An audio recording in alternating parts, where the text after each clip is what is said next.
his military trial today. Sergeant Nightingale has pleaded not guilty to illegally possessing a firearm and ammunition.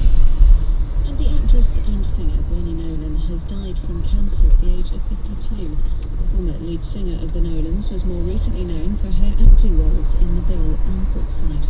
Let's get some sport from Steve.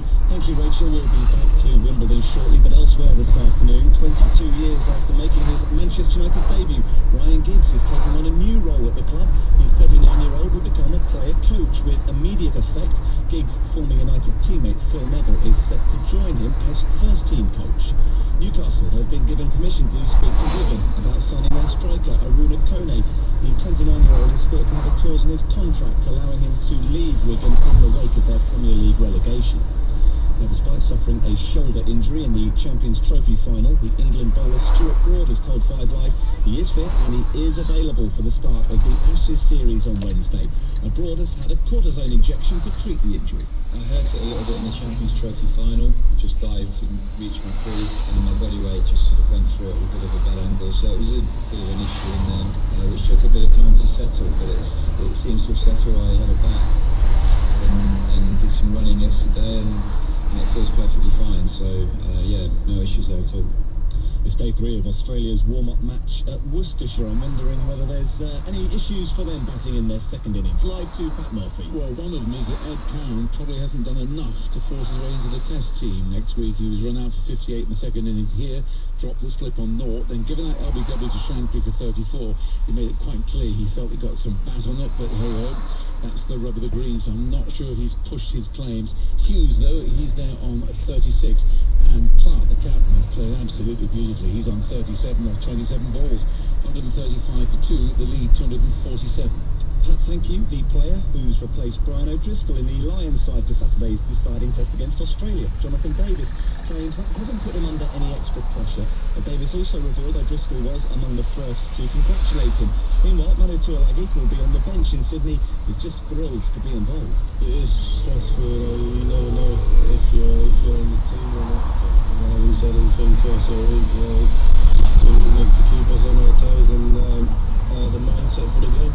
I heard my name was over the moon to be in the Test squad. There's live sport elsewhere this afternoon. Mark Cavendish making back-to-back wins at the Tour de France. Stage 6 from Aix-en-Provence to Montpellier, and Simon Brotherton is there.